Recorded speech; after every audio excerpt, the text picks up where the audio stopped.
She was dead. That's what he told himself every morning for 3 years. Every boardroom, every assassination order, every glass of whiskey swallowed alone at 2 a.m. in a penthouse that still smelled like her. Kang Seo-jun buried his wife in his mind because the alternative, that she was alive somewhere, breathing, choosing silence over him, was a wound he couldn't survive. Then 37,000 feet above the Pacific, a glass shattered, and the woman he'd spent 3 years mourning turned around. She was standing right there. If this story already has your heart, drop your city in the comments. Like this video so I know how far Seo-jun and Nia's story has traveled. Now stay with me, because what happens next will destroy you. But the jet had cost $14 million, and it still felt like a cage. Kang Seo-jun sat in his rear cabin alone, the way he always sat, spine straight against Italian leather, jacket folded over the armrest with mechanical precision, a glass of single malt balanced on his knee that he hadn't touched in 40 minutes. Outside the oval windows, the Pacific stretched endlessly below a shelf of cloud. Somewhere down there was water cold enough to kill a man in minutes. He'd thought about that before, more than once. The cabin was divided into 3 sections. Up front, his 2 personal security leads, Baek Hyun-woo and a newer man, Park Jun-ho, sat with their shoulders rigid and their eyes forward, the way trained dogs wait. Middle section was empty. Seo-jun had ordered the 4 business associates who'd boarded with him in Hong Kong to take a connecting flight. He'd given no reason. He never did. The rear section was his. He preferred it that way. Had preferred it that way for 3 years, since the word alone stopped being a complaint and became a lifestyle, a discipline. Something you maintained like a scar, carefully, methodically, so it didn't tear back open. His phone lay face down on the tray table. 19 unread messages, 2 missed calls from his head of operations, Min Dae-soo, 1 from his attorney in Geneva. He hadn't read any of them. The jet had been airborne for 4 hours out of Hong Kong towards Seoul, and for the first time in recent memory, Seo-jun had simply decided not to be reachable. It wasn't peace. Peace was something other people had. This was numbness, and he had stopped pretending there was a difference. He was 41 years old. He controlled 11 legitimate companies and 4 that appeared nowhere in any public registry. He had a reputation in 7 countries that made certain kinds of men lower their eyes when he entered rooms. He had survived 2 assassination attempts, a hostile takeover that had stripped 3 rival families of their assets, and a war in Busan that had lasted 19 days and cost 11 lives on the other side. He had not survived losing Nia Brooks. She had been 28 when she disappeared. He'd been 38. They'd been married 14 months. 14 months was nothing, a footnote in a life built on leverage and violence, except that she had somehow, in those 14 months, become the only architecture holding the rest of it upright. He hadn't understood that until she was gone. He understood it now, completely. Every single morning, Seo-jun picked up the whiskey and finally drank, set the glass down with a soft click. Outside, the clouds thickened. The jet began a subtle, almost imperceptible tremor. Nothing serious, just the Pacific doing what the Pacific did. He had flown this route 40 times. He knew every rhythm of the air. He closed his eyes. Her face came immediately. It always did when he let his guard down. The particular way she tilted her head when she was annoyed with him. The sound of her laugh. Genuine, unguarded. The kind she couldn't perform even when she tried. The way she argued back. God, the way she argued. Most people in Seo-jun's life spoke to him with careful, curated deference, choosing every syllable the way you navigate a minefield. Nia had walked straight through every minefield he put in front of her and come out the other side telling him exactly what she thought. He had found it maddening, then extraordinary, then necessary. He'd had her investigated before the first date. Of course he had. Standard protocol. He didn't let anyone close without knowing their full architecture. Nia Brooks, 26 at the time, Chicago-born, moved to Seoul for a position at an international trade consultancy. Clean record, sharp academic background, no connections to any of the organizations he'd spent his career either working with or destroying. What the investigation hadn't captured, what no surveillance photo or financial trace ever could, was the quality of her attention, the way she actually listened. Not the performed listening of people who wanted something from him, but the real kind, where she absorbed what he said and turned it back at him from angles he hadn't considered. She had made him feel, for the first time in a long time, like a person rather than a position. He had been, in retrospect, completely unprepared for her. They'd married after 7 months. His mother had said it was too fast. His consigliere, the old man Choi Won-chik, had said nothing, which meant the same thing. Seo-jun had told them both that he appreciated their concern and done it anyway. 14 months later, she was gone. No note, no call, no trace of struggle or coercion, which had initially made his people assume the worst, that she'd simply chosen to leave. That theory had lasted approximately 6 hours before Seo-jun had shut it down with a ferocity that scared even Bae Hyun-woo, who had seen Seo-jun shoot a man in the knee without changing his expression. She didn't leave. She wouldn't leave without telling him. Whatever else was true, he knew that. He'd spent the first 6 months certain she'd been taken. He'd torn through every rival organization, every threat of hostility, every name on the long list of people who had reason to want leverage over him. Nothing. The second 6 months, he'd expanded the search internationally. Europe, Southeast Asia, the Americas. He'd hired private firms. He'd called in favors from people who owed him the kind of favors you don't forget. Still nothing. Year 2. Year 3. Gradually the certainty eroded. Not the grief was structural, load-bearing, a permanent feature of his interior, but the certainty. He still searched. He still had Dae-soo run monthly trace protocols on every known alias and biometric they had for her. But he had stopped waking up each morning with the conviction that today would be the day. He had not told anyone this. He had not admitted it even to himself in words.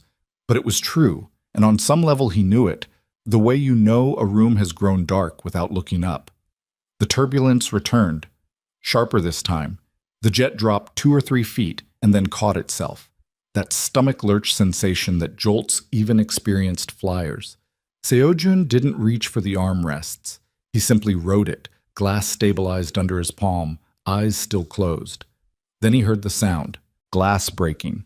Not shattering spectacularly, but that distinct, clean crack of crystal hitting aircraft floor, followed immediately by a quick inhale, a soft, sharp sound from someone who'd been startled and was already apologizing internally before the words came out. He opened his eyes. The curtain separating the rear cabin from the middle section had been drawn back. He hadn't authorized that. He turned his head with the slow, controlled deliberateness of a man who does not permit surprise to register on his face. A flight attendant stood at the dividing point between cabins, crouched slightly toward the broken glass at her feet, one hand braced on the seat back for balance, her head beginning to rise. She was in the standard uniform of the private charter service, dark navy, hair pulled back cleanly.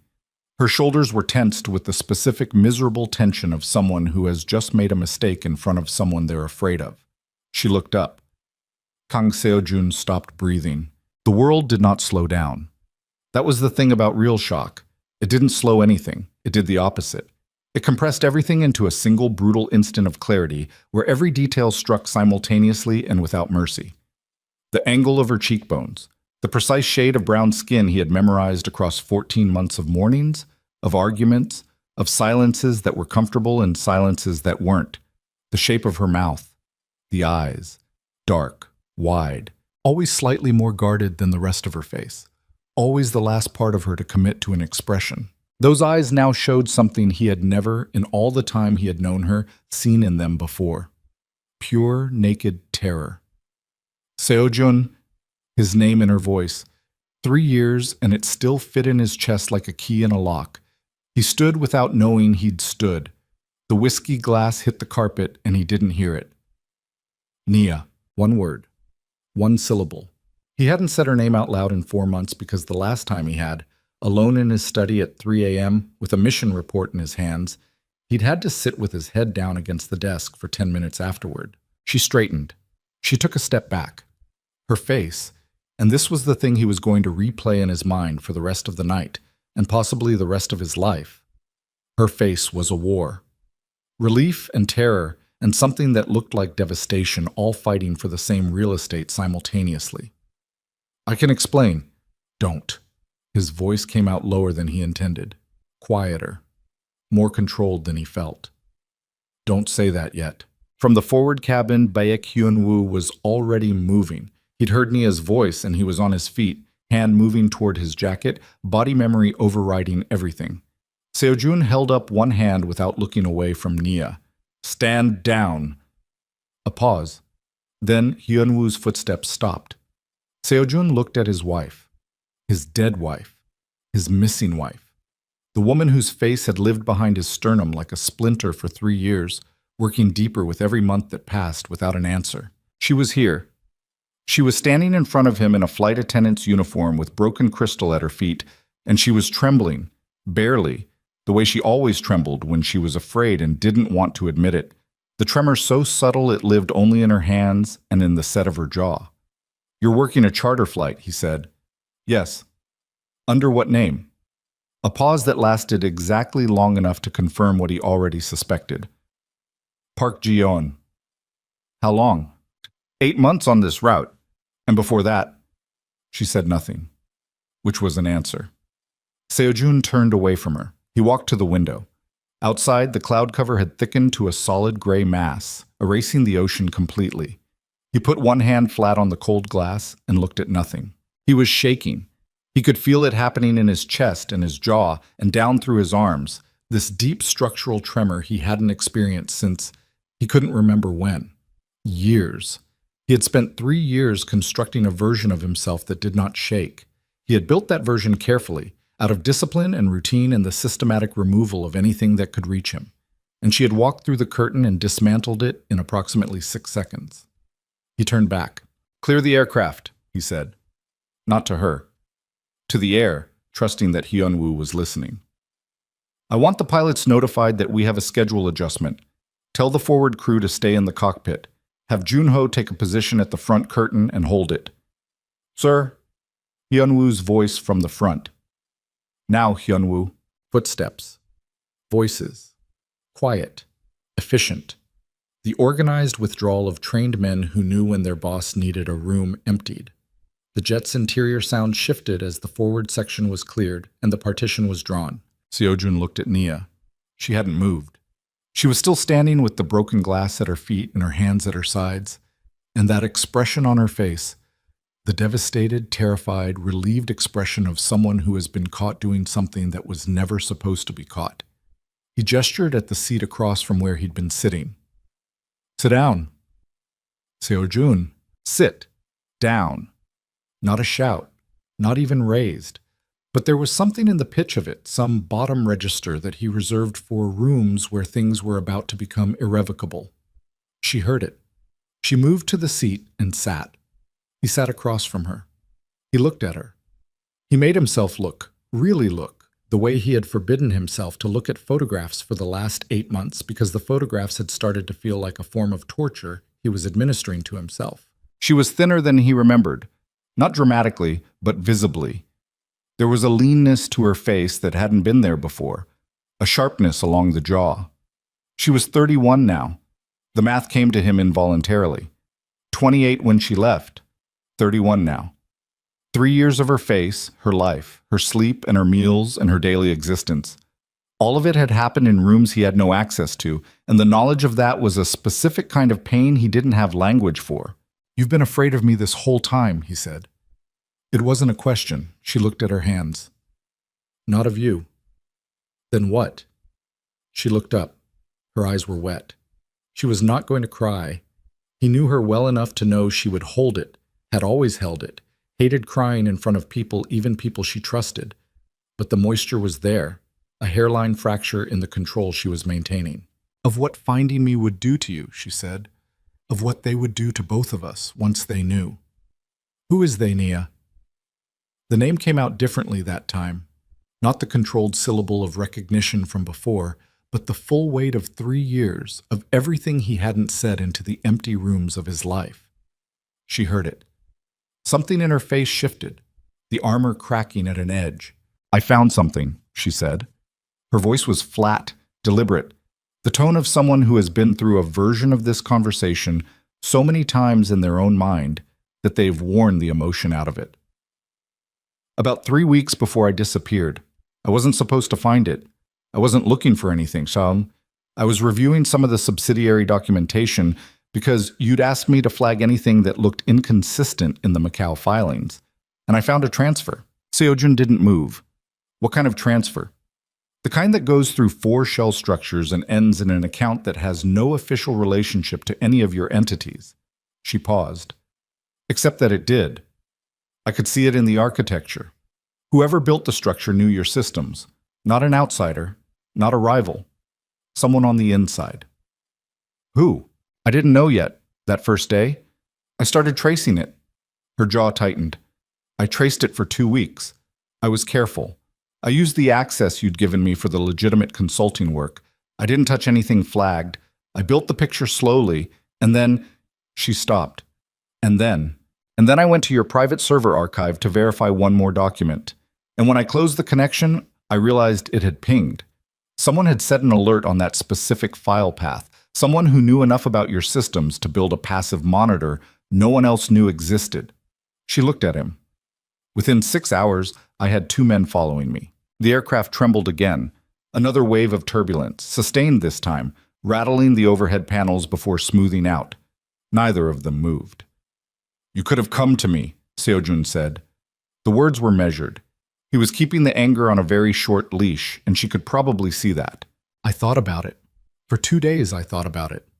She didn't flinch from his gaze. And then I thought about what would happen if I was wrong.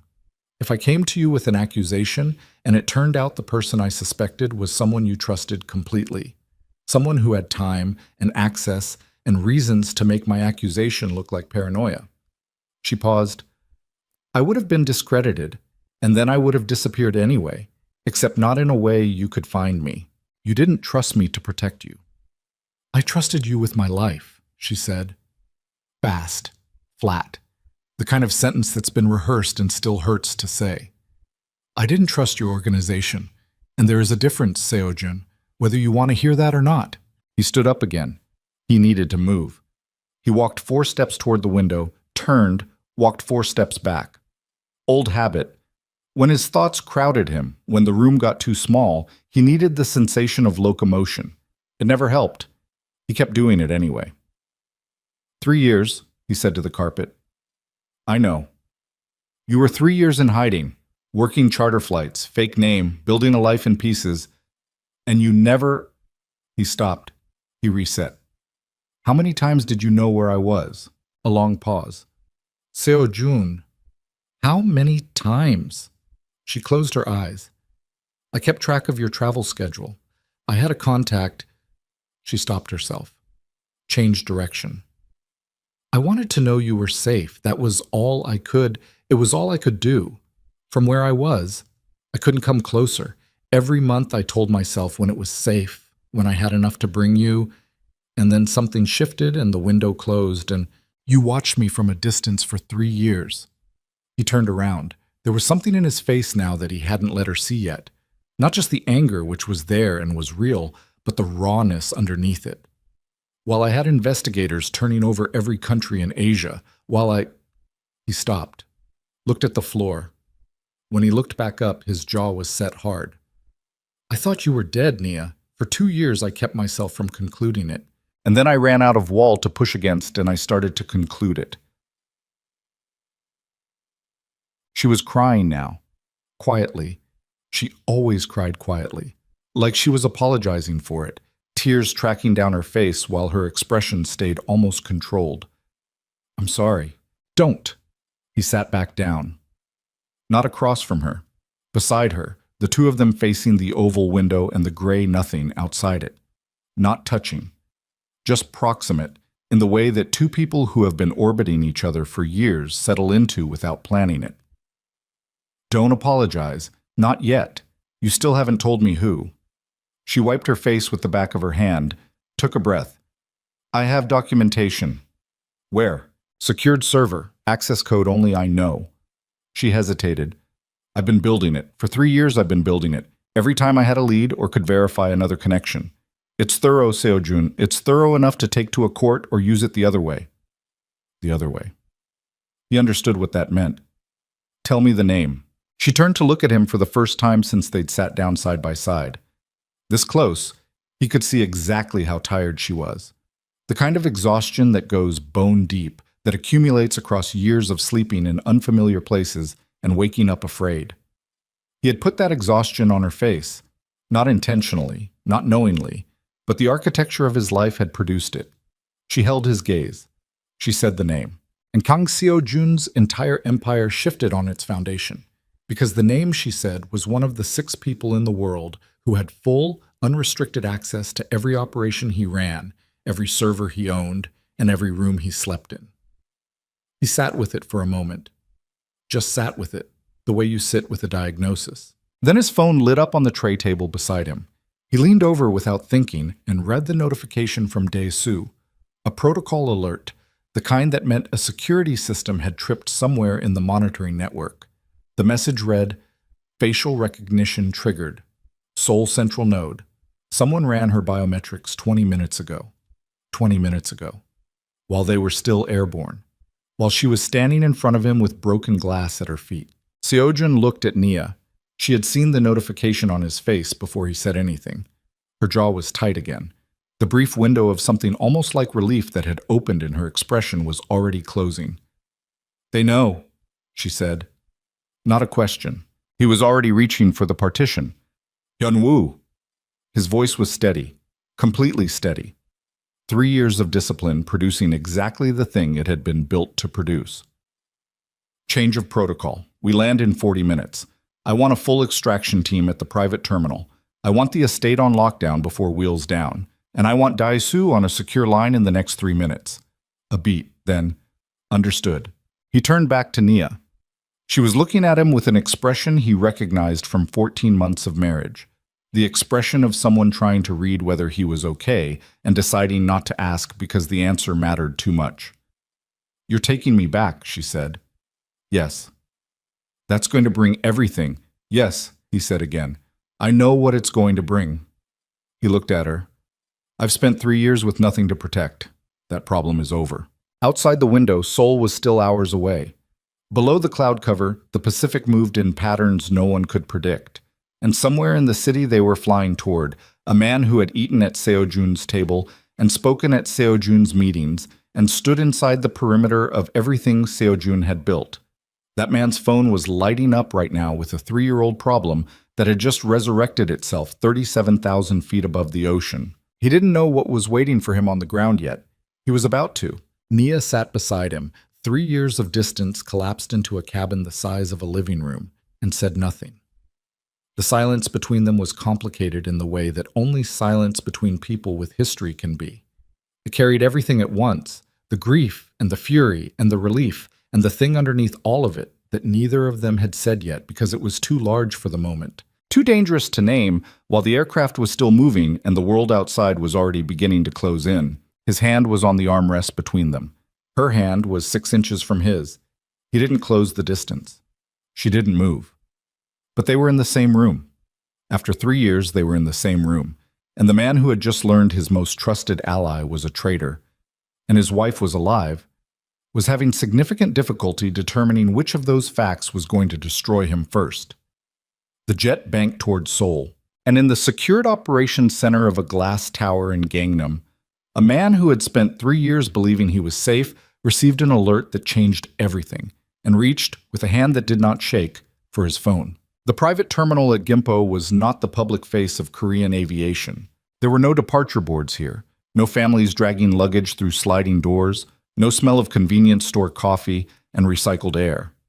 The private terminal was a sealed building accessed through a separate gate off the main expressway, monitored by cameras that fed into Seo-jun's own security network rather than any government system, staffed by people who had been vetted and re-vetted and who understood that the first requirement of their employment was the systematic absence of memory. The jet touched down at 11:47 p.m. By the time the wheels stopped rolling, there were 4 vehicles on the tarmac, 2 black SUVs, 1 decoy sedan, and a support vehicle carrying 4 additional men from Seo-jun's personal security detail. Baek Hyun-woo had coordinated the extraction from the air, 40 minutes of encrypted calls that Seo-jun had monitored without participating in, sitting in the rear cabin with his forearms on his knees and his eyes on the middle distance, while Nia sat across from him and said nothing. They hadn't spoken again after the aircraft banked.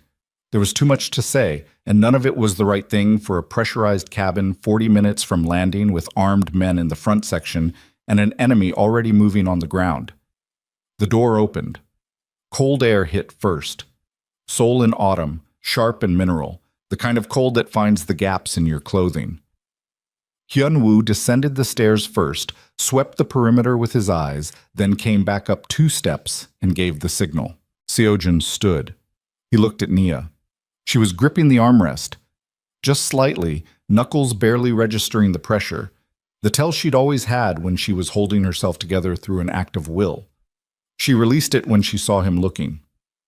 "Close to me," he said. She nodded once. They came down the stairs together, and she was within 18 inches of him the entire way to the vehicle. Not touching, but close enough that any shooter targeting her would have had a serious problem separating the geometry. He'd taught her that once, early in their marriage, half as a lesson and half because she'd asked. She'd remembered. The convoy moved. Min Dae-soo was waiting at the estate. Seo-jun's compound sat in the hills north of the city, not the glass and steel showpiece that most people associated with his legitimate business profile, but the real residence, the one that didn't appear in any architecture magazine or social register. 12 acres behind a perimeter wall that had been reinforced twice in the past 4 years. Guard rotations every 90 minutes, motion sensors covering the tree line. Dae-soo was standing in the main entrance hall when they came through the door, and the expression on his face when he saw Nia was something Seo-jun filed away to examine later. Not shock, exactly. Something more complicated. A man trying to arrange several things happening simultaneously in his mind before any of them reached his face. "Director Kang," Dae-soo said. His eyes moved to Nia. "Ma'am." "Where are we?" Seo-jun said. "Lockdown is active. Perimeter doubled as of 2200 hours. The alert that triggered on the Seoul node, I've been running it back." Dae-soo paused. It came from inside the network. A beat of silence. "Inside," Seo-jun repeated. The query that flagged her biometrics. It originated from a terminal with level 3 clearance. Someone who already had access. Dae-soo's jaw was tight. "I've narrowed the terminal location, but I haven't identified the user yet. Whoever ran it knew how to route through secondary authentication." Seo-jun looked at Nia briefly. She was standing slightly behind his shoulder, taking in the hall, looking at the staff. 2 of them visible, both people who'd been with the household for years. One of them, an older woman named Mrs. Seo, who had managed the domestic staff since before Seo-jun moved in, had stopped completely still in the corridor and was staring at Nia with an expression that was entirely unguarded. Wet eyes, both hands pressed flat against her thighs. Nia looked at her. Something moved in Nia's face. She didn't say anything. "Get her situated," Seo-jun said to Dae-soo, meaning Mrs. Seo. "Give the woman a moment. Don't let her stand in the corridor falling apart." Then to Nia. "I need an hour." Nia looked at him. "I want to be in the room when you— 1 hour. His voice wasn't unkind, but it was final. "I need to understand what we're working with before I put you in the same room as those conversations. Trust me this much." She held his gaze for 3 seconds. Then, 1 hour. She turned to follow Mrs. Seo, who had composed herself and was now moving toward the east wing with the particular quiet efficiency of a woman performing the most meaningful task she'd had in 3 years. Seo-jun watched them go. Then he walked into the operations room off the main corridor. The operations room had no windows. It had 4 monitors, a secure line, a whiteboard that was always covered in a cipher only 3 people could read, and a table that had never once been used for anything as mundane as a meal. Dae-soo followed him in and pulled the door. "The name she gave you," Dae-soo said.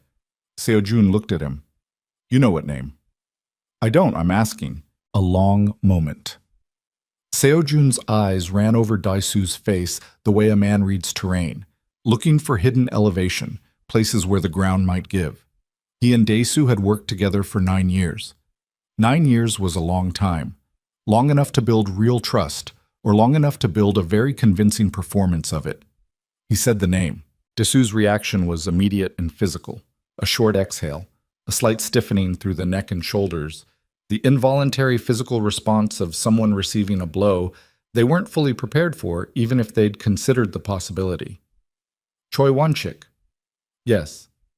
You're certain she has documentation, 3 years of it.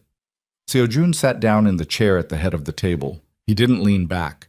He planted his forearms and looked at the nearest monitor, which was showing the perimeter camera feeds in a grid of 6. The grounds were dark and still. The Macau transfers she found 3 years ago. They trace back to a structure Wanchik built. She has the architecture. She has records of 4 subsequent transfers, 2 of which happened after she disappeared, which means it didn't stop when the threat was removed. Whatever he was moving, he kept moving it. But by skin, Desu was quiet for a moment. How much? She doesn't have the full number yet. Enough to know it's not operational expenses. Wanchik has been in the organization for 22 years. Seojun's voice was flat. I know exactly how long. He was my father's man before he was mine. He sat at my father's right hand when I was still learning how to run the South Side operations. He paused. That's why he knew every system, because he built half of them. The room was very quiet. Where is he now? Seojun said. Desu pulled out his own phone, checked something. Officially, Busan. He told your secretary he was attending the Lim family meetings through the weekend.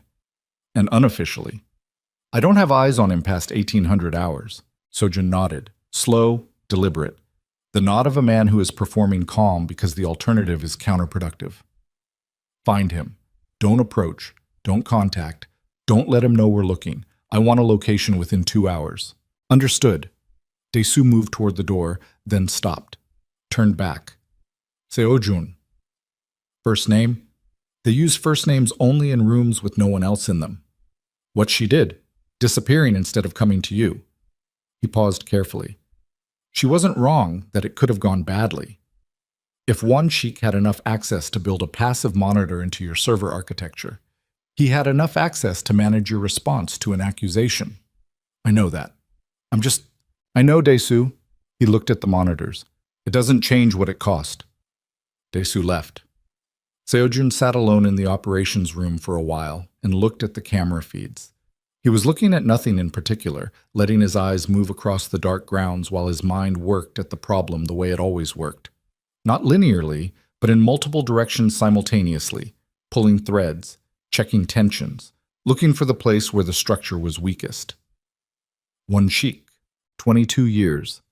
Every major decision, every succession crisis, every internal dispute that had threatened to fracture the organization. Wanchik had been in the room, had been the voice of measured counsel, the steadying hand, the man who said wait when others said strike, and strike when others said wait. Seojun had trusted that voice, had relied on it, especially in the first years after his father's death when the organization was unstable and the other families were circling. Had trusted it, apparently, while Wanchik was running a secondary operation through shells Seojun couldn't see. He thought about the specific nature of the betrayal. Not the money, which was a symptom, but the architecture of it. The passive monitor on the server. That was patience. That was someone who had set a trap and then waited, possibly for years, for someone to trip it. Nia had tripped it, and Wanchik's response had been to have her followed within hours, but not killed. That was the part that snagged. 3 years and Nia was still alive. That meant either Wanchik had wanted her to stay hidden, as leverage, as a loose thread he could manage, or he hadn't known where she was either. Both possibilities had implications. He stood up. He needed to hear the rest of what she knew. He found her in the East Wing sitting room, the one with the floor-to-ceiling windows overlooking the garden. Dark now, the city lights visible in the distance through the trees. She'd changed out of the uniform into clothes that Mrs. Seo must have found somewhere. Civilian clothes, a dark sweater and trousers that fit almost right, close enough. She was sitting with a glass of water on the table beside her that she hadn't touched. She looked up when he came in. He sat across from her. No table between them this time. Just 2 chairs angled toward the window, the way they'd sometimes sat late at night in this same wing when they were married, and the city was quiet and neither of them wanted to go to sleep yet. Documentation, he said. Tell me exactly what you have. She told him. It took 40 minutes. She was precise. That had always been true. The quality of her attention to structure and detail, the thing that had made her genuinely useful in the legitimate consulting work, and that had ultimately made her dangerous. She laid it out in sequence. The initial transfer she'd found in the Macau filings, the 2 weeks of careful tracing, the moment she realized she'd triggered the monitor. Then the 6 weeks after, moving constantly, burning through cash, establishing the first alias. The decision to keep building the case rather than simply survive, because she'd understood instinctively that survival without resolution meant living as Park Ji-eun forever. The transfers aggregate to approximately 47 million over the 4-year period I can document, she said. The destination structure terminates in 2 accounts, one in Liechtenstein, one in Singapore. I have the account architecture, but not the beneficial owner. Whoever is on the other end of those transfers covered their tracks better than one sheik did. Which means there's a second party, at minimum. She looked at him. One sheik wasn't moving that money for himself. The structure's too clean on the receiving end. That's professional. Someone who does this for a living built that terminus. He was selling information, not a question. Seo-jun had reached this conclusion already, somewhere on the tarmac at Gimpo, but hearing it out loud made it different. That's what it looks like. The timing of the transfers correlates. I checked it against your operational calendar for the periods I could access. 3 of the transfers happened within 48 hours of major decisions that were discussed in closed leadership meetings. The room was very quiet. He was feeding someone, Seo-jun said. For at least 4 years. Yes. And when you found the thread, he moved to contain it. Within hours. Seo-jun was quiet for a moment. Outside the window, the garden was dark. A security patrol moved through the frame. 2 men, measured pace, the amber glow of their earpieces visible for a moment before they passed out of view. Why didn't he find you? Seo-jun said. 3 years. He had resources. If he was motivated enough to have you followed within 6 hours of a server alert. I think he tried. She said it without inflection. In the first year, I moved 11 times. There were 2 instances where I was convinced I'd been located. I burned everything and rebuilt. After that, it was quieter. She paused. I think at some point he made a calculation. Finding me required resources and created risk. As long as I stayed hidden and you stayed convinced I was dead or gone, I wasn't a threat. The moment I surfaced, that was the moment I became one again. The biometric alert. He knows I'm back now, which means... Her phone buzzed on the table. Not her phone. The secure handset Seo-jun's people had issued her in the vehicle from the terminal. She looked at it. Unknown number. She looked up at Seo-jun. He leaned forward and answered it on speaker. 3 seconds of silence. Then a voice. Male. Unhurried. The cadence of a man who speaks slowly because he knows his words carry weight. A voice Seo-jun had known for 22 years. A voice that had spoken at his father's funeral. I expected the call to be from you, Seo-jun, one sheik said. Not this. A pause. So she answered. That tells me something. Seo-jun's hands were flat on his thighs. Where are you? Somewhere comfortable. One sheik's voice was exactly as Seo-jun remembered. Measured, precise. The tone of a man giving advice rather than making a threat. The same tone he'd used in 2 decades of strategy sessions. I want you to understand that what happened 3 years ago was not personal. That matters to me. Does it? The woman had access to something she shouldn't have found. I reacted proportionally. She was never in physical danger from my people. I gave specific instructions to that effect. The goal was to make her circumstances uncomfortable enough that she would choose to leave permanently. The fact that she survived in adequate health for 3 years suggests the strategy was effective, if imperfect. You drove my wife into hiding for 3 years, and you want me to receive that as a proportional response. I want you to receive it as context. A brief pause. Seo-jun, we have been in the same organization for 22 years. You were 20 years old when I started working for your father. I have made decisions in that time that you are not aware of. Decisions that cost me, personally, in ways you cannot fully account for. I am not asking for gratitude. I am asking for a conversation before you do something that cannot be undone. You have 30 seconds to tell me who you are selling information to. A silence. That's not a conversation, one sheik said. That's an ultimatum. 20 seconds. Another silence. Longer this time. And in that silence, Seo-jun heard something that he had not expected. The sound of Wanchik exhaling slowly, the exhale of a man who has made a decision and is letting the last alternative go. His name, Wanchik said, is Han Jung-soo. He is not someone you know, but he is someone who has been building toward your organization for 6 years, and what he has built is considerably larger than anything I could have stopped alone. Another pause. I was not selling you, Seo-jun.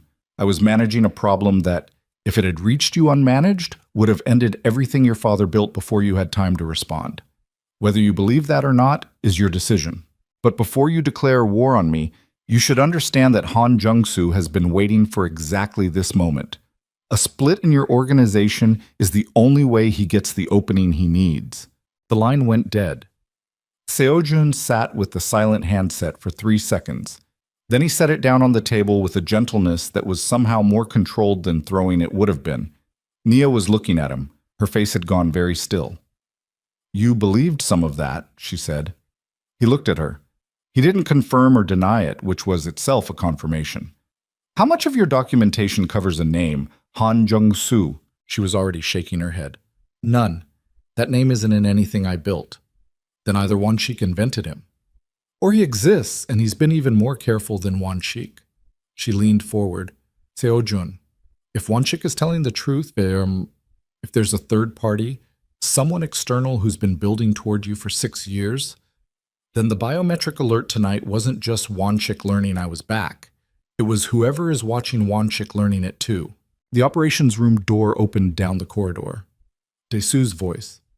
"Seo-jun," clipped. The syllables carrying the specific weight of a man who has found something he didn't want to find. "You need to come see this." Seo-jun stood. Nia stood too. "Stay here," he said. "No." Flat. No uncertainty in it. No negotiation. 3 years of living alone had apparently finished off whatever remained of her willingness to wait in rooms. "No, whatever it is, I'm not sitting in this chair while you—" "Nia, I've been sitting somewhere safe for 3 years while things happened around me." Her voice cracked once, just at the edge of it, then held. "I am not doing that again. Whatever is happening, I am in the room." He looked at her for a long moment, at the set of her jaw, at the exhaustion that hadn't left her eyes and wasn't going to leave them tonight. He turned and walked toward the operations room. She followed 2 steps behind. The monitor Dae-soo was pointing at showed a satellite image. An overhead view of the compound perimeter, infrared rendering, the heat signatures of the guard patrol visible as pale orange shapes moving their routes. At the edge of the frame, just beyond the tree line on the northeast boundary, there was a cluster of heat signatures that were not his people. They were not moving.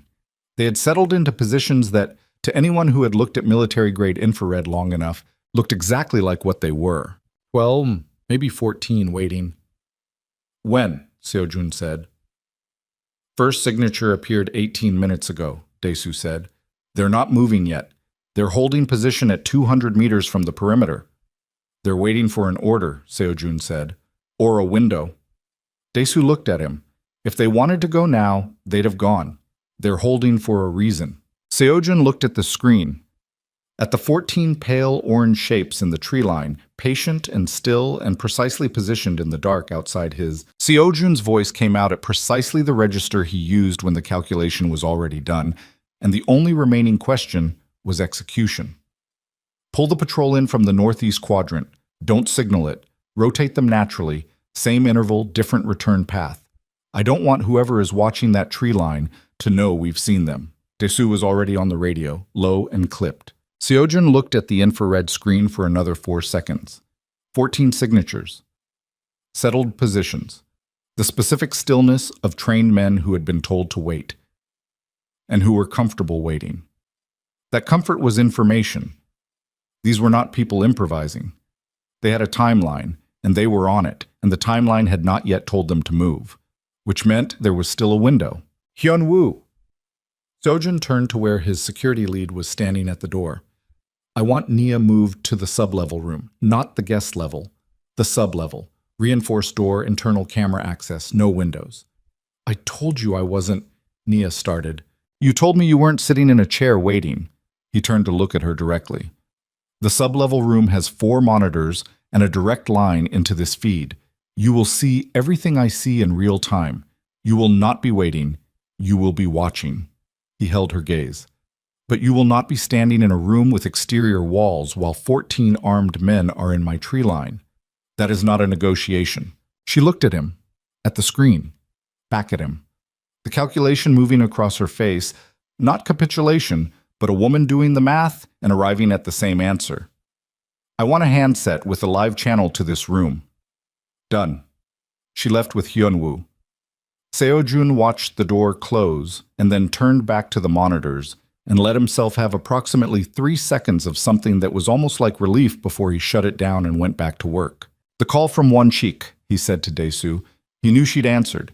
He expected me to call from a different line, which means he expected me to be calling from this room, on a secured channel, the way I always handle things.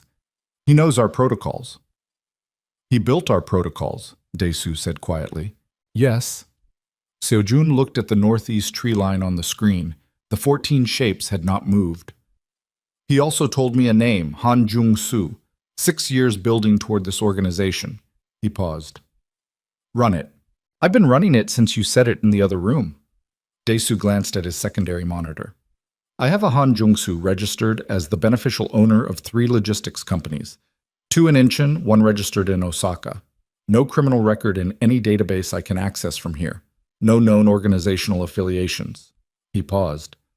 But the Incheon companies, 2 of them share a legal representation firm with a holding structure that your father's organization had a dispute with in 2009. Seo-jun went still. Which dispute? The Incheon port rights, the family your father pushed out when he consolidated the northern coastal operations. Dae-soo's voice was carefully neutral. The family's name was Han. The room was very quiet. 6 years, Seo-jun said. If Han Jung-soo is a son or nephew, someone who was old enough in 2009 to understand what the consolidation meant, 6 years of preparation isn't excessive. It's patient. Seo-jun thought about what Won-shik had said on the phone. I was managing a problem that would have ended everything your father built. He had heard it at the time as self-justification, the story a traitor tells to make himself the protagonist. But if Han Jung-soo was a Han, if the Incheon family had spent 15 years building a position from which to dismantle the Kang organization from the inside, Won-shik wasn't selling information, Seo-jun said. It came out slowly, each word tested before it landed.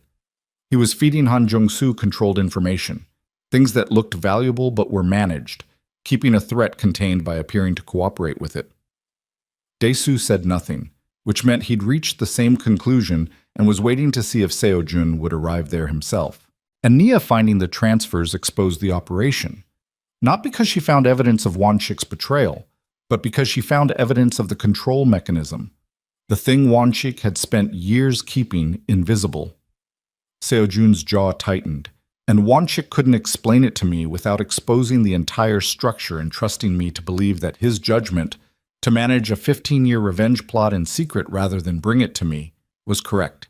So he silenced the only person who had seen the thread, Dae-soo said. He tried to. Seo-jun turned from the screen. And now that thread is resurfaced, Han Jung-soo knows the controlled leak is compromised, Won-shik's position is exposed, and someone in that tree line is waiting for a signal to... The lights went out. Not gradually, all at once, every light in the compound dropping to complete black in a single instant, the monitors dying with them, the hum of the operations room equipment cutting to silence. Emergency protocol kicked in 4 seconds later. Dim red emergency lighting coming up from floor strips, the monitors rebooting on backup power, the secured radio on Dae-soo's belt crackling with rapid voices. Perimeter breach, one of the guards' voices said through the radio, tight and clipped. Northeast section. They cut the primary grid. Dae-soo was already at the backup console. The monitors came back. Degraded resolution, backup feed, but the infrared was still live, and the 14 shapes in the tree line were no longer holding position. They were moving. How long to the perimeter wall at that pace? Seo-jun said. 4 minutes, maybe less. Get every man on the northeast side, pull the west and south rotations. I want a concentrated defense, not a spread. They chose that entry point for a reason, which means they've assessed the others as secondary. He was already moving toward the door. Where's my weapon? Seojun? Where? Desu opened the bottom drawer of the console without further argument and placed a Glock on the surface. Seojun picked it up, checked it with the automatic fluency of old muscle memory, and chambered it without looking down. His handset buzzed. Nia's channel. He answered it while moving into the corridor. I can see them on the feed, she said. Her voice was controlled, not quite steady, controlled. There are more at the south side. The infrared is showing. Seojun, there are more at the south. 6, maybe 7. They're not moving yet, but they're there. He stopped moving. He turned back to the door of the operations room. Daesu was already looking at the south sector feed on the rebooted monitors. His face in the red emergency lighting showed the expression of a man recalculating. She's right. 6 on the south. They were outside the original frame. They held farther back, which is why they didn't show on the first pass. 20 men. Possibly more. This was not a pressure tactic.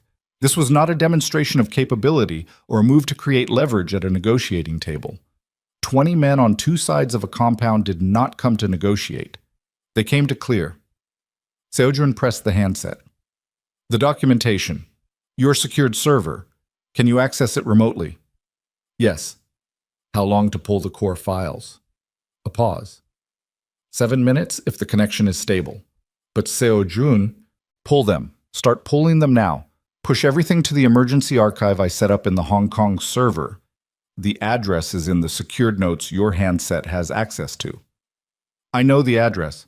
A beat. I've known about that server for 2 years. He didn't respond to that. Now was not the time. 7 minutes. Go. He put the handset in his jacket and moved. The corridor outside the operations room was dim red and silent. The household staff had been moved to the interior safe rooms by Mrs. Seo at the first sign of lockdown, which was protocol they'd drilled enough times that it happened automatically. Hyunwoo appeared from the east corridor junction, weapon drawn, moving with the economic speed of a man who has done this in real conditions before. Sir, the breach team is hitting the northeast wall now. Garcia and the 4-man at the gatehouse are holding the entry point, but they won't hold it for an explosion. Not close. Somewhere to the northeast. The direction of the main security gate. A concussive thump that they felt in the floor before they heard it, followed immediately by the crackling percussion of automatic weapons fire. Not a few shots. Sustained. Multiple weapons, multiple positions. The sound of something that had been building to this for a long time and had finally decided to stop waiting. Gatehouse is gone, someone said through the radio. Not afraid, just reporting. The flat voice of a man doing the math in real time. Hyunwoo looked at Seojun. We cannot hold the grounds with the personnel we have against that volume. I know. Seojun was already thinking 3 moves ahead, which was the only way he knew how to think. We don't hold the grounds. We consolidate. Every man pulls to the interior defensive positions, the main building, the reinforced sections. We give them the perimeter. If we give them the perimeter, we give them space they have to cover and time they have to spend. And we use that time. He looked at Hyunwoo. The sub-level. How many men do you have between that room and the exterior? Currently 3 on the stairwell. Pull 2 more from the west corridor. She does not move from that room until I say. He moved fast toward the main hall, Hyunwoo behind him. The sound of weapons fire was closer now. North side, the ground level, the guards at the interior line making their stand. Through the tall windows of the main corridor, Seojun could see lights moving in the garden. Tactical flashlights, multiple sources, moving in the coordinated pattern of a sweep team. They were already inside the wall. Seojun pressed himself to the wall beside the window and watched the flashlight pattern for 4 seconds. 3 teams, he counted, moving in a pincer toward the main building's east entrance. They knew the layout. That knowledge, the specific knowledge of where the east entrance was, which approach was quickest, was not information available on any floor plan. It was information from someone who had been inside this building. His radio crackled, a voice he almost didn't recognize at first. Not one of his guards. Different cadence, different frequency, bleeding through the secured channel in a way that should have been technically impossible. Seojun, one Shik's voice, through the radio, on the secured frequency that only Seojun's people should have been able to access. Call your men back. If they stop engaging, Han Jung-soo's team will hold position. I have a 30-minute window to get you and the woman out of the building through the service tunnel before the south team closes the secondary exit. Seojun stared at the radio for 2 full seconds. He's on our frequency. Dae-soo's voice came through, tight with something that was almost disbelief. He's been on our frequency. Seojun, he can hear everything we've been saying since we got back.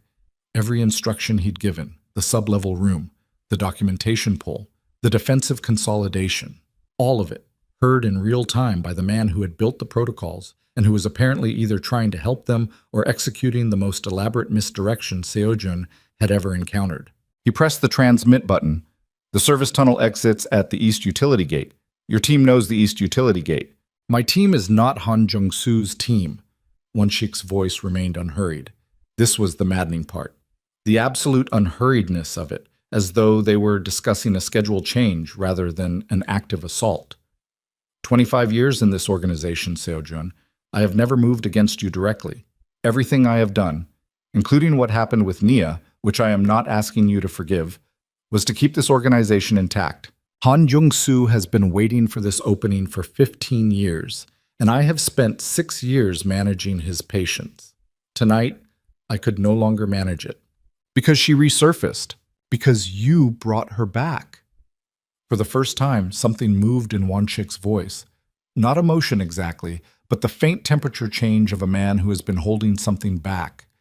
If she had stayed hidden for another 6 months, 4 months, I would have had enough on Han Jung-soo's financial structure to shut his operation down permanently.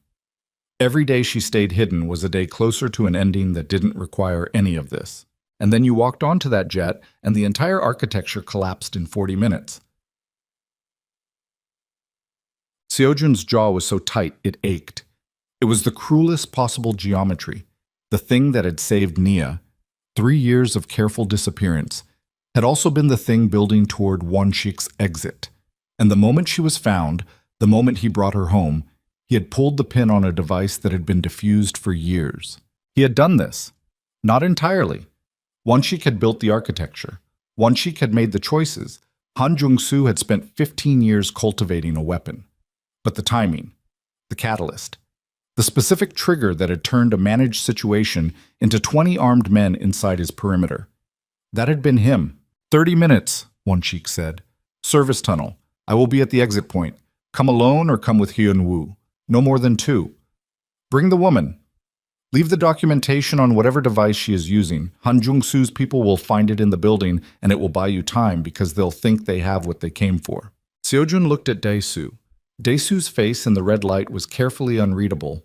Then Dae-soo reached over to the console, pulled up a secondary screen, and turned it to face Seojun. It was a map. The service tunnel. The real route.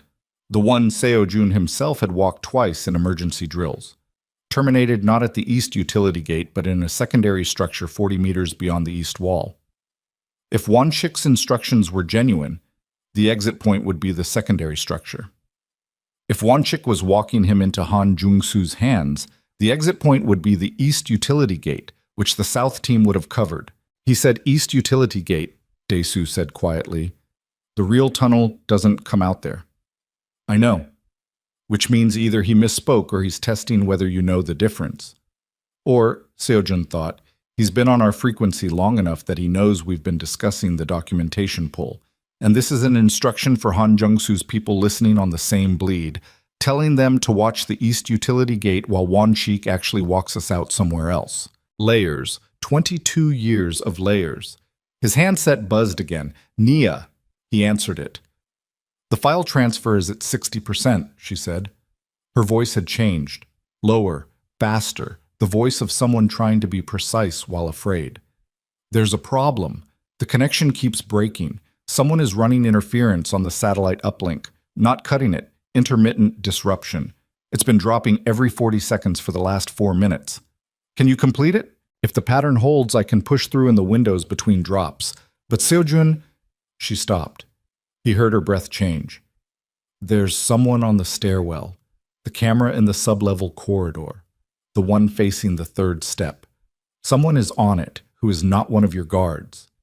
He was moving before she finished the sentence. The sound of weapons fire outside was constant now, rolling and overlapping, his people and Han Jung-soo's people exchanging positions across the grounds in the dark. He ran the corridor toward the sub-level stairwell with Hyun-woo 4 steps behind and his weapon in his hand, and somewhere below him, in a reinforced room with 4 monitors and a transfer at 60%. The only woman who held the complete documentation that could end all of... The sub-level stairwell had 11 steps. Seojun knew this the way he knew the weight of his weapon and the distance from the operations room to the east corridor. Not because he had counted them deliberately, but because the body memorizes the geometry of the spaces it inhabits, especially the spaces it has thought about defending. 11 steps, a 90-degree landing, then a second flight of 8 into the sub-level corridor. The reinforced door at the end of that corridor was the last hard barrier between whatever was on that stairwell and Nia. He hit the top of the first flight at a run and stopped. One of his guards, the younger one, Park Junho, the man who had been on the jet, was sitting on the landing between the 2 flights, with his back against the wall and his hand pressed against his side. Not dead. Conscious, eyes up, tracking Seojun's arrival with the focused attention of someone working very hard to stay functional. The hand at his side was dark. "How many?" Seojun said. "1." Junho's voice was tight and effortful. "Came through the utility access at the end of the corridor. I got 1 shot in before..." He stopped, breathed. "He went through the door, sir. He went through." The reinforced door. Which meant whoever had come through the utility access had either had a key code or had brought something to defeat the lock. Both possibilities indicated the same thing. This was not improvised. This was a specific extraction with a specific target. Seojun looked at Hyun-woo. Hyun-woo was already moving past Junho down the second flight, weapon up, back to the wall, the practiced geometry of a man who has cleared rooms before and does not need to be told how. Seojun followed. The sub-level corridor was 8 meters long. The reinforced door at the end was open, standing open, not breached, which meant it had been opened from inside. The camera above the door was still active, its small red light steady in the dimness. Someone had opened that door. They moved down the corridor in sequence, Hyun-woo first, Seojun 4 steps behind covering the angle. At the open door, Hyun-woo stopped, back flat against the frame, and held up 1 fist. "Wait." Through the open door came sounds, not fighting, voices. 1 voice, male, low, the cadence of someone talking to a person they want to keep calm. Then Nia's voice, 1 word, clipped and defiant, and Seojun was done waiting. He came through the door low and fast, Hyun-woo moving in the opposite angle simultaneously. The room, 4 monitors on the wall, 2 showing the grounds outside in infrared. The assault still active, still rolling, a firefight in 3 positions visible from the cameras, and 1 showing the file transfer interface, which was sitting at 78% with a blinking connection status. The 4th monitor had gone dark. Against the far wall, Nia, standing, not seated, which told him she had tried to move when the door opened. Her left arm was held at an angle that wasn't quite right, not broken, but restrained, a man's hand wrapped around her forearm with the specific grip of someone who knows how to make it hurt if you try to pull away. He was holding her there without dramatic effort, the way a person holds a door open, because the effort wasn't the point. The man was approximately 50. Compact, well-maintained in the way that people who have stayed in physical condition past the age when most stop bother to. His other hand held a phone, screen lit, pointed at the transfer interface on the monitors in a way that suggested he had been in the process of photographing it when the door opened. Han Jung-soo.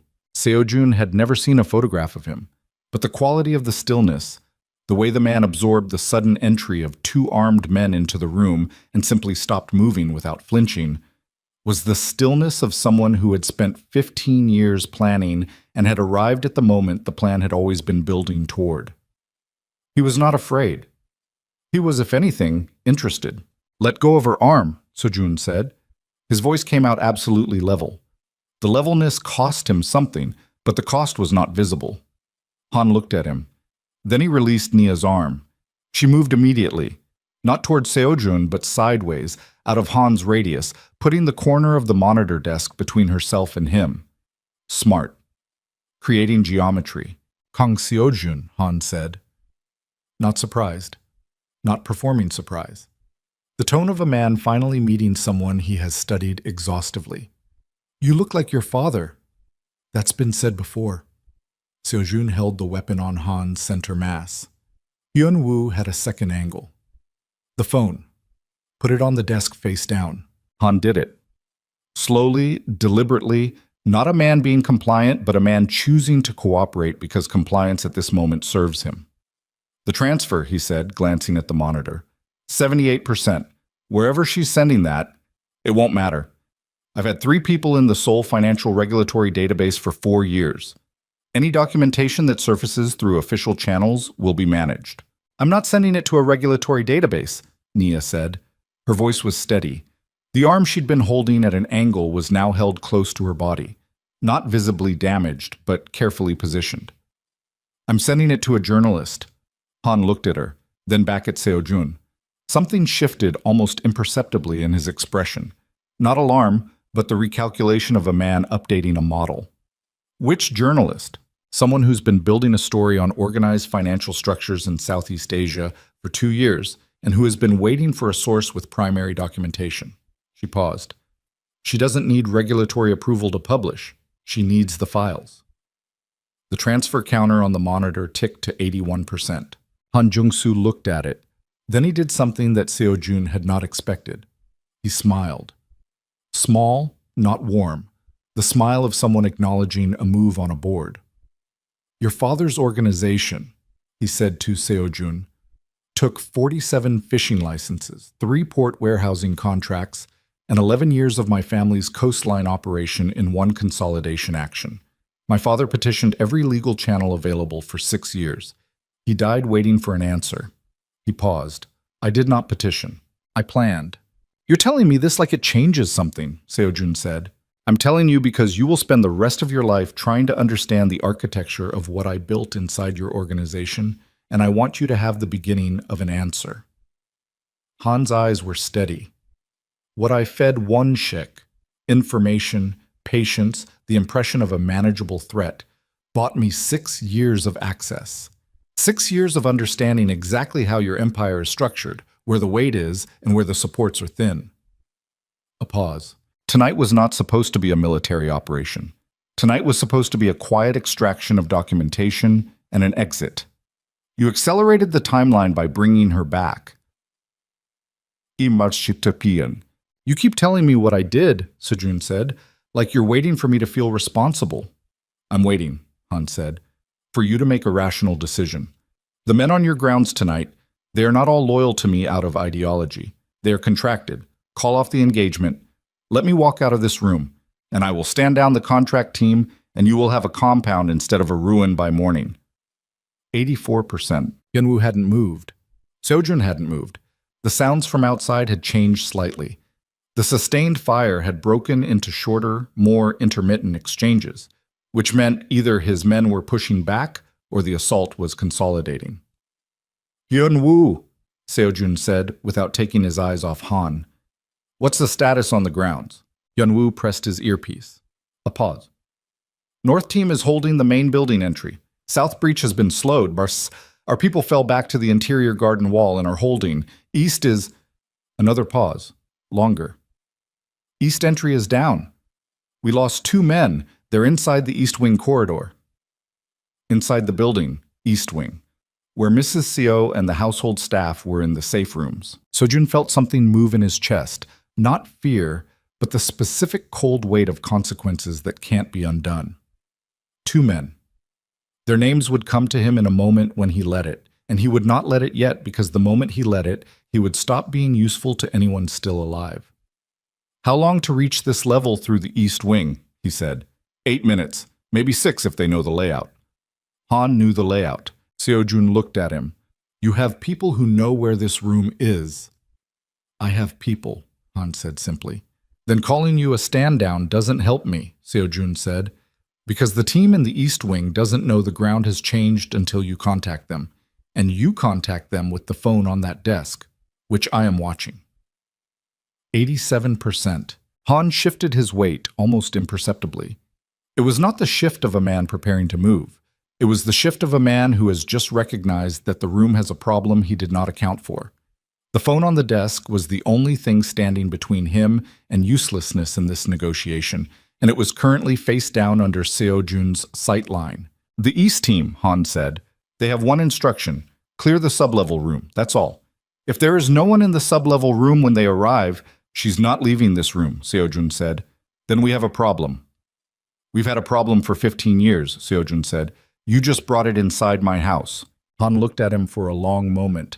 Then, with the deliberateness of someone making a choice rather than being forced into one, he reached toward the desk, not toward the phone. Past it, toward the edge, the corner, where his fingers found the underside of the desk surface and came back with something small and dark that had been taped there. The placement practiced, the retrieval smooth. Hyun-woo fired. The shot was loud in the confined space, a single round, and Han's hand snapped back and the small dark object hit the floor and skittered. Not a weapon, a device. Roughly phone-sized but distinct, a secured transmitter, the kind that operates on a frequency separate from standard cellular. A dead man's switch or a direct line. Seo Jun didn't have time to determine which. Han was holding his hand. Not the expression of a man in shock, the flat contained expression of a man absorbing pain as a logistics problem. The hand was bleeding, the shot had caught 2 fingers, and he was already reorganizing around the injury with the focus of someone who has decided that this specific body part is no longer the priority. "The East team," Seo Jun said. "Are they on a timer or on a signal?" Han said nothing. Seo Jun crossed the room in 3 steps and picked up the transmitter from the floor. He turned it over. No display. Single button, currently untriggered. He looked at Han. "Timer or signal?" Silence. Seo Jun handed the transmitter to Nia without looking at her. "Don't press it, and don't drop it." She took it. Her hands were steady. He noted this, filed it, and turned to Hyun-woo. "I need 2 minutes alone with him." Hyun-woo looked at him, then at Han. Then he moved to the corridor and pulled the door to, not closed, not sealed, but far enough that the room had the geometry of a private space. Seo Jun looked at Han Jung-soo. He had spent years, most of his adult life, in rooms where the only thing standing between him and what he needed was another person's decision. He had learned over time that the tools available in such rooms were fewer than most people imagined, and simpler. Pain was a tool, but an imprecise one. It produced compliance, but not accuracy. And accuracy was what he needed. The more useful tool was simpler than pain. He crouched down in front of Han until they were at eye level. Han was sitting against the wall now. Not collapsed, positioned, the controlled positioning of a man managing blood loss with the efficiency of someone trained to do it. "Your father petitioned for 6 years, Seo Jun said. "You planned for 15. That's 21 years you've had this in you." He held Han's gaze. "I am not my father. I know that is not information you care about right now, but I want you to hear it before the next thing I say, which is this." He paused. "There are women and domestic staff in this building who have done nothing to your family. There are 2 of my men dead in the East Wing who were 24 and 31 years old, and who had nothing to do with a port consolidation decision made before they were adults. Whatever this is between your family and mine, it does not belong on them." Han's jaw moved. Once. The micro-movement of a man exercising control over a face that wants to do something different. "Timer or signal?" Seo Jun said. "Quiet. Just the 2 of them. Tell me which, and I will give you your phone and let you walk the East team out of my building before anything else happens. That is the only offer I have." The monitor behind him ticked. 93%. Han looked at him. The look of a man doing, in real time, the same calculation Seo Jun was doing. Not about this room, but about what came after. Whether the documentation that was currently at 93% and climbing would survive the next 6 minutes, or the next 6 months. Whether the architect of 15 years of planning could absorb the loss of one operation and continue building. Whether the man crouching in front of him was someone he could afford, long-term, to have as an enemy, or whether the more rational position was signal, Han said. Seo Jun held his gaze for 1 more second. Then he stood, crossed to the desk, and picked up Han's phone. He unlocked it. Han's right hand was functional, the injured fingers on his left, and held it in front of him. Han looked at the screen. Then he said 2 words quietly, in the direction of the phone. The radio on Hyunwoo's belt, audible through the door crack, changed frequency and crackled with voices speaking fast. Then stillness. "East team is withdrawing," Hyunwoo said through the door. His voice had the particular texture of confirmed disbelief. 96%. Seojun handed Han his phone. Then he stepped back and looked at the monitor and watched the counter tick upward, and thought about the East Wing and the two names he was going to let himself think about in approximately 4 minutes when this was done. 98, 99. The transfer interface went green, and from somewhere above them, the main level, the East Corridor, the direction of the building's central structure, a sound arrived that was not weapons fire and was not footsteps. It was Won Shik's voice, coming through the building's internal intercom, which should not have been accessible from outside and which Won Shik had apparently had access to for approximately 22 years without anyone knowing. His voice filling the corridor and the room and the red-lit sublevel with the same measured, unhurried cadence that Seojun had grown up hearing, that he had trusted, that he had built decisions on for longer than he wanted to count. Seojun. A pause. Han Jung-soo's secondary team, the one he did not tell you about, entered through the north utility access 4 minutes ago. They are not contracted. They are his people, the ones who answer only to him. They are currently at the top of the sublevel stairwell. Another pause. I am at the bottom of the service tunnel exit. I have 3 men. Come now or don't come, but decide in the next 90 seconds, because after that the stairwell is not navigable. Seojun looked at Han. Han's expression had finally, for the first time since Seojun had entered the room, broken its composed surface. Not dramatically. A tightening around the jaw, a fractional widening around the eyes, the expression of a man whose contingency plan has just been exposed. The secondary team, Seojun said. Han said nothing. They're not here for the documentation. Seojun looked at him. They're here for her. Above them, through the ceiling, through 11 steps and a corridor and whatever was left of the building's north side, the sound of boots on concrete arrived like a verdict. Organized, deliberate, descending. Nia was already standing at the door. She had the transmitter in one hand and the handset in the other, and she was looking at him with the expression she'd had on the jet. The expression of a woman who has already run the calculation and arrived at an answer she doesn't like but accepts. The tunnel, she said. He looked at Han one more time. At the man who had spent 15 years building an architecture designed to end everything Seojun had inherited, everything he'd built, everything that was currently standing at the door, holding a transmitter with steady hands. He made a decision. Hyunwoo. He moved. We're going to the tunnel. Bring him. A gesture at Han, not a concession, not mercy, but the cold calculation of a man who understood that Han Jung-soo, alive and in his custody, was worth considerably more than Han Jung-soo left in a room with a secondary team that had just been exposed. If he slows us down, the service tunnel smelled like concrete and old water, and the particular mineral cold of spaces that have never seen daylight. Seojun moved fast, one hand on the wall for orientation, the red emergency lighting from the sublevel already behind them and the tunnel ahead lit only by the narrow beam of Hyunwoo's tactical light. Nia was between them. Seojun in front, Hyunwoo behind with Han Jung-soo, and somewhere above and behind all of them, boots on concrete descending a stairwell toward a room that was now empty. The tunnel was 60 meters. Seojun had walked it twice in drills, and both times it had felt like nothing. At a controlled jog with weapons fire audible through the ceiling and a secondary team 40 seconds behind, 60 meters felt like a geography. He counted his steps without deciding to. Old habit, the body looking for control over something when the larger things were uncontrollable. At 32 steps, the tunnel bent slightly north. At 51, it began a shallow incline toward the exit structure. He heard Won Shik before he saw him. Faster. Won Shik's voice from the end of the tunnel, direction rather than urgency, the voice of someone who has been monitoring the timeline. A thin band of light ahead. The exit door, partially open.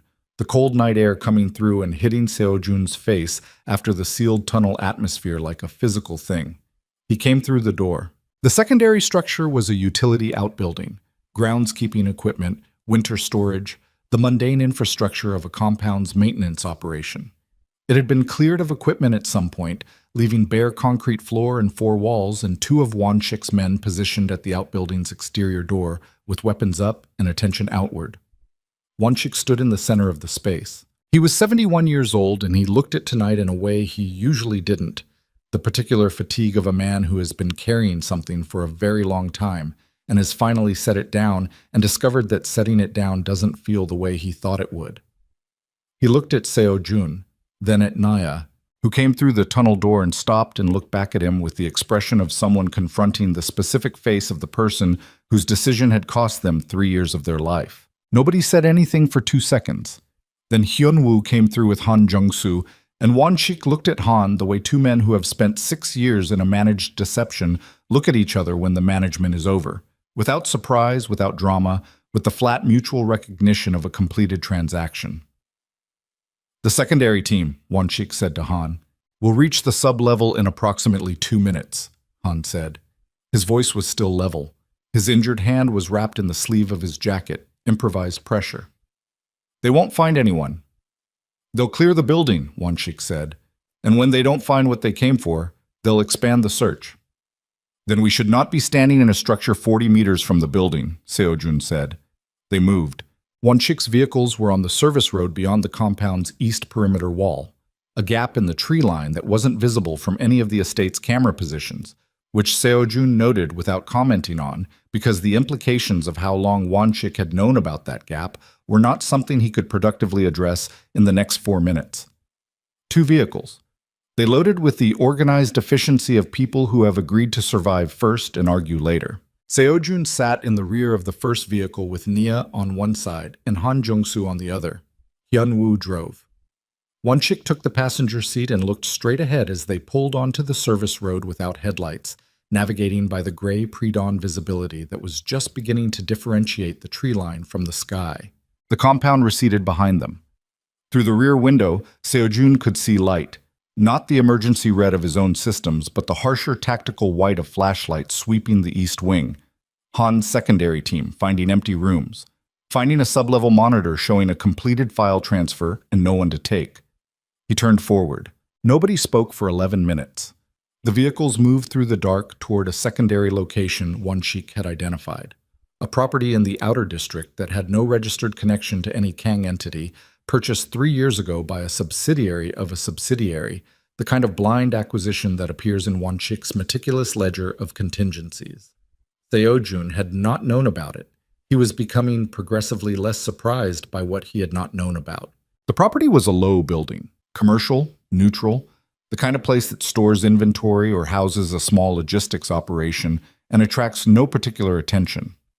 Inside, 4 rooms, 2 with cots, a kitchen, a secure communications setup that should not have been possible to install without the building's owner knowing, and a woman Seo Jun had never seen before sitting at the communications desk, who looked up when they entered, assessed the group's composition in approximately 3 seconds, and said to Wanshik, "The journalist confirmed receipt 40 minutes ago." "Ichiin shit." Wanshik nodded. He looked at Naya. "I had a parallel send prepared, in case yours was interrupted." Nia looked at him. The expression on her face was not gratitude. It was not the opposite of gratitude either. It was something more complicated and more honest. The expression of someone receiving information that reorganizes a narrative they've been living inside for 3 years without resolving it into anything simple. "You could have told me that," she said, 3 years ago. "You could have told me you had a parallel operation." 3 years ago, I didn't know if you would hold," Wanshik said. "If Han's people found you, which they came close to, twice that I know of, I could not have your knowledge of the parallels and create a connection that burned it. So you let me carry it alone." "Yes." Nia held his gaze. Then she looked away at the wall, the flat concrete wall of a neutral room, and she breathed in the careful way she breathed when she was absorbing something she wasn't ready to speak about yet. Seo Jun watched her do it and did not fill the silence. He turned to Han Jung-soo. Han was sitting in a chair that Wanshik's third man had placed in the center of the room with a specificity that was not about comfort. His injured hand was now properly wrapped with material from a first aid kit. Someone had seen to it in the vehicle, professional and impersonal. He looked at Seo Jun with the same quality of attention he'd had from the beginning, undiminished. the attention of a man who has not yet finished calculating.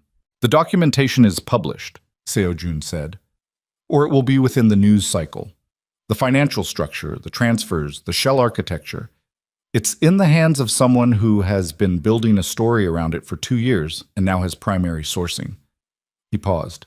The contracted team on my grounds tonight. When it's daylight and there's no operation to run, they scatter. That's the nature of contracted work. He pulled a chair close and sat. What you have left is whatever you personally hold. Personal assets, personal loyalty from the people who aren't contracted, and whatever political cover you've built in the regulatory space. A pause.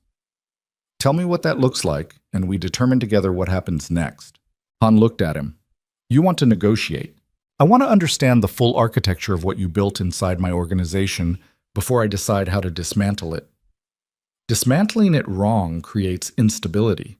Instability creates openings for the next person with a 15-year grievance. Seo-jun held his gaze. I am not my father. I have said that once tonight, and I will not make a habit of saying it.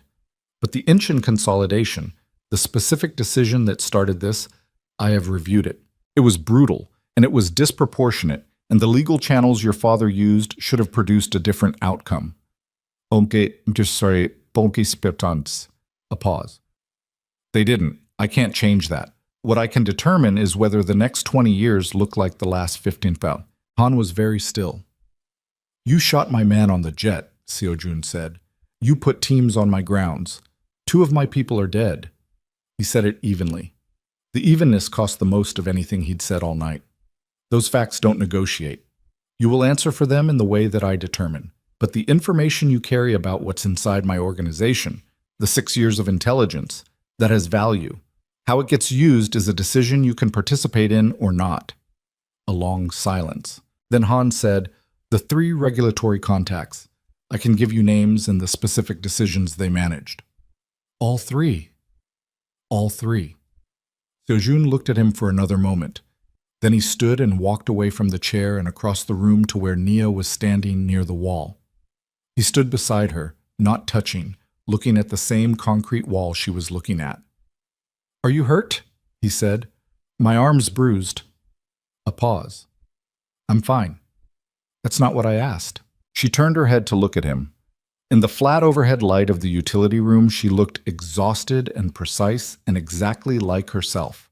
Not the person she'd been in the 14 months of their marriage, not the person she'd been in the uniform on the jet, but something that had been formed by all of it and had come through the other side still standing. Still standing. He had to look at that for a moment. I don't know yet, she said. Honest. The word landing the way she'd always let honest things land, without cushion. I've been operating on adrenaline and survival for 3 years, and I just watched you negotiate with the man who blew up our life, and I don't know yet what I feel about any of it. That's fair. I'm not asking for fair. She looked back at the wall. I'm telling you what's true. They stood in silence for a while. Around them, the room operated. One Cheek speaking quietly to his communications person, Hyun-woo standing at the door with his particular quality of watchful stillness, Han sitting in the center chair in a posture that had gradually become less performatively composed and more simply tired. Seo-jun thought about the compound, about the 2 men in the East Wing, about the specific way the night had assembled itself from a broken glass on a private jet into this, a utility room in the outer district at 4 in the morning with everyone who had shaped the last 3 years of his life sitting within 30 feet of each other. He thought about the 14 months before any of this, about the particular ordinary Tuesday morning, the kind of morning he could not have described in any detail and could not now stop carrying, when she had been there and everything had been simply itself, unremarkable and complete. The thing about loss, he had come to understand, was that it did not announce its magnitude at the moment it happened.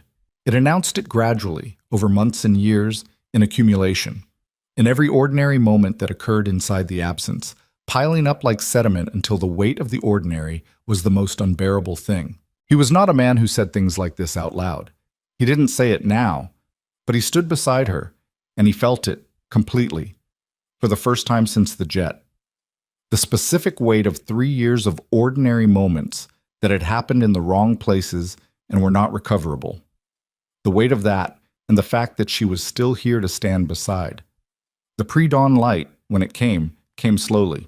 By the time actual daylight reached the building's single high window, Won-shik had made 12 calls, 3 of which Seo-jun had listened to directly. The contracted team had dispersed from the estate grounds before sunrise, which was not surprising. Contracted men understood that daylight and a failed operation were incompatible conditions for continued presence. The estate itself was damaged in the east wing, the gatehouse was gone, and the north garden wall would need structural assessment. These were problems with known solutions, and Seo-jun had people who handled problems with known solutions. The 2 men who had died in the east wing had names. Lee Chanmin, 24, had been with the security detail for 8 months. Kim Soo-hyun, 31, had been with Seo-jun for 4 years, had a younger sister in Daejeon, had asked for a schedule adjustment 3 weeks ago to attend her graduation and been given it.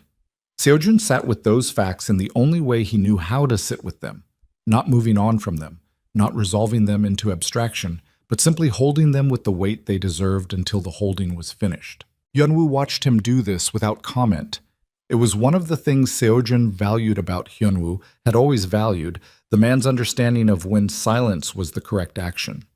At 7 in the morning, Won-shik asked to speak to Seo-jun alone. They stood outside the building's rear exit in the cold, the city audible in the distance, the sky the particular thin blue of autumn morning. Won-shik looked older in daylight. Not fragile, he was not a fragile man, and the overnight had not made him one, but marked in the way that people are marked by the conclusions of long things. What I did, Won-shik said, with Nia, the decision to silence rather than come to you. He paused, not gathering words. Won-shik always had words. Gathering will. I have explained the operational logic. I believe the operational logic was sound. I also know that operational logic is not the same as being right. He looked at Seo-jun directly. I made a choice about what you could handle, and I should not have made that choice for you. You were not your father, and I treated you like someone who needed the same management. A pause. That is the error I cannot explain away.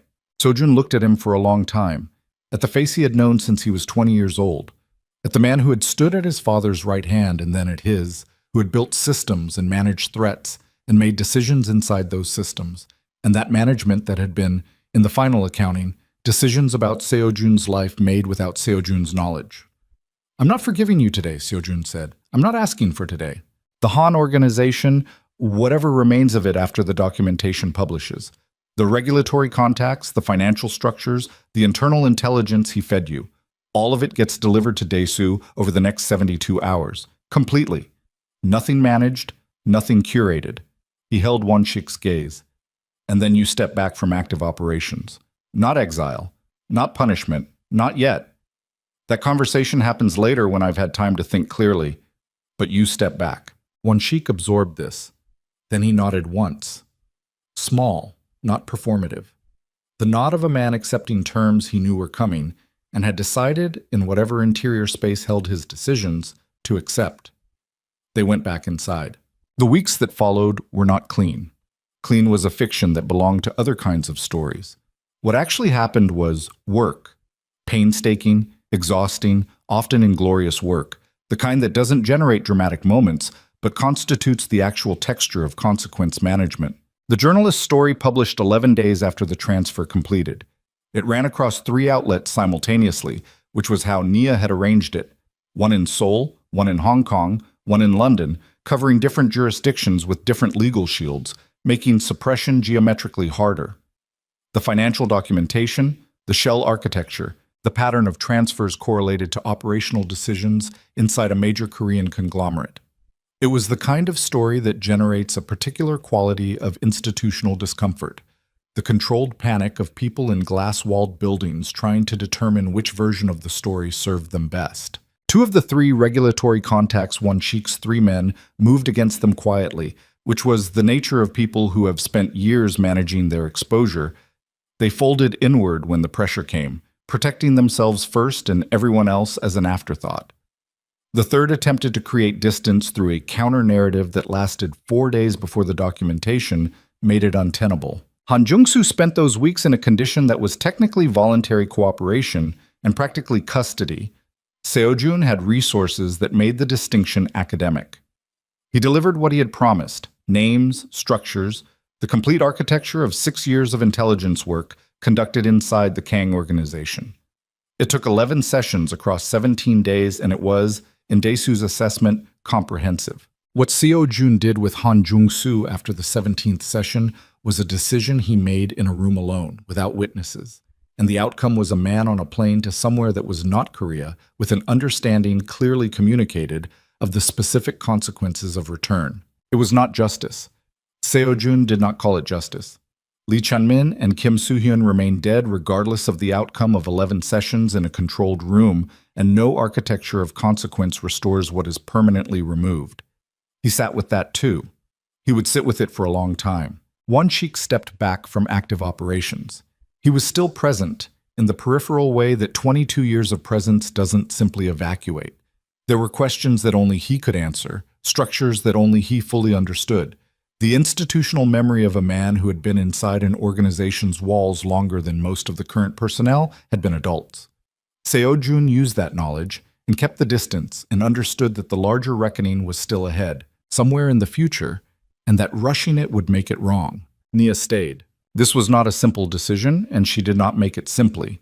There were weeks of conversations that were not comfortable, and arguments that did not resolve cleanly, and silences that were different from the silences they'd had before, carrying different freight.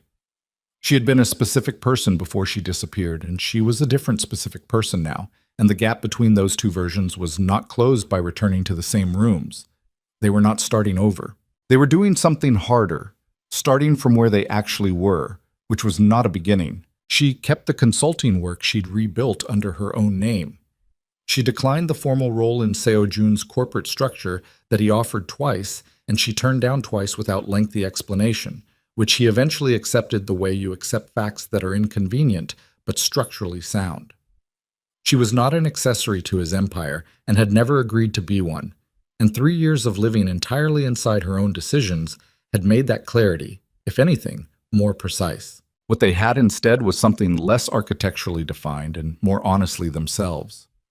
Mornings in the East Wing sitting room that had been repaired after the attack, the garden visible again through the floor-to-ceiling windows, the city in the distance.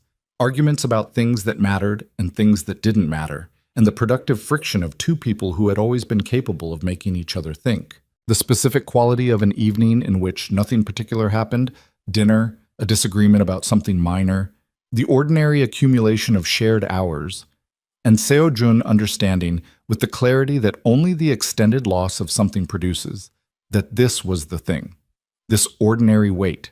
This was what he had been carrying the absence of. 6 months after the night on the jet, they drove south. Seojun owned a property on the coast below Busan, a villa set back from the water, purchased years ago as a private holding and used perhaps 4 times since, never for long.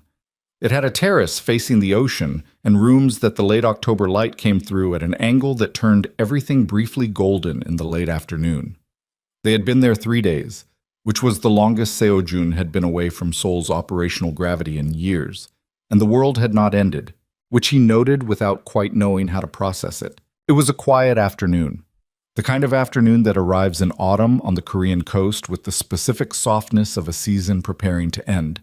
The air cooler than the light suggested, the ocean moving in the patient way of water that has no deadline, the sound of it constant and indifferent and somehow steadying. Nia came out to the terrace where he was sitting with a cup of coffee that had gone cold. She sat in the chair beside him and looked at the water for a moment. Then she looked at him. He looked back. He knew her face well enough to read the specific geometry of what she was about to say before she said it. The slight elevation of her chin, the way her hands settled in her lap with a deliberateness that was not her resting state. Something she had been preparing, something that required the particular quality of stillness she brought to things that mattered. "I'm pregnant," she said. The ocean moved. The late light crossed the terrace and caught the surface of the water and broke into the 1,000 ordinary pieces that light makes when it meets something larger than itself. Kang Seojun, who had spoken in boardrooms and issued orders in burning buildings, and sat across from men who intended to kill him and held his voice level through all of it, sat with his cold cup of coffee and said nothing for a long moment. Not because there was nothing to say, because there was too much. and it was all arriving simultaneously, and the man he was had not built adequate infrastructure for this specific kind of arriving. He set the cup down. He looked at his wife, at the woman who had stood in a private jet in a borrowed uniform with broken glass at her feet and 3 years of survival in her eyes, at the person who had been the one structural fact of his interior life for so long that her absence had been indistinguishable from a kind of permanent weather, at the particular way she was looking at him now, not performing, not managing, just looking, with the same quality of real attention she had always given him, and that he had never, in all the years of his adult life, received from anyone else in the same way. He reached across the space between the chairs and took her hand. She let him, turned her hand over in his and let him hold it, her thumb moving once across his knuckles in the way she'd always done. A small gesture, almost unconscious, the kind that belongs to people who have known each other long enough that the small gestures are the language of the real things. He thought about Lee Chan-min, 24, about Kim Soo-hyun and his sister's graduation, about the weight of the ordinary moments that pile up inside absence until the absence is all you can feel, about the specific morning, the unremarkable Tuesday he could not describe, when everything had simply been itself. He thought about what it meant to have built an empire on the foundation of what his father had built, which had been built on foundations older than that, and how far down those foundations went, and what they had cost, and whether anything growing from that ground could come out clean. He did not think it could. He thought it came out what it was, marked by where it grew, carrying the soil it came from, and that what you did with what you were was its own question, separate and ongoing. He looked at the ocean. The sun was moving toward the water now, doing the slow, inevitable thing that suns do when they've decided a day is finished, throwing the long gold light across the surface until the surface held it and the world was briefly, without merit or announcement, beautiful. He had not cried since his father's funeral. He was not crying now, precisely, but something in his chest was doing something that was adjacent to it, the structural give of a man who has been holding a shape for a very long time and has encountered something that makes the shape unnecessary. He kept hold of her hand. "Okay," he said. One word. Not small. The largest thing he knew how to say in this language, in this moment, with this light on the water and this woman beside him, and the specific future that was beginning without asking his permission. "Okay." Nia looked at him. Something in her face.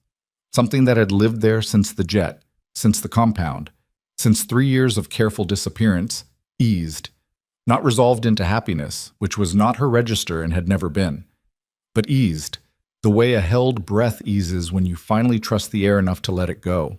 They sat on the terrace as the sun went the rest of the way down, and the ocean turned the color of deep water, and the light left the way it always leaves, not all at once, but gradually, in the way that things that are actually ending end. The war was done. The empire stood, changed, marked by what it had survived. The man who had built his life around control had arrived, by the longest route available, at the one thing that does not negotiate with control, the plain and unmanageable fact of a future he had not engineered. He held her hand in the dark, and the ocean made its sound, and the night came in from the water the way night comes, not as an ending, but as the thing that follows one, the ordinary and unheroic and quietly essential dark, in which things continue.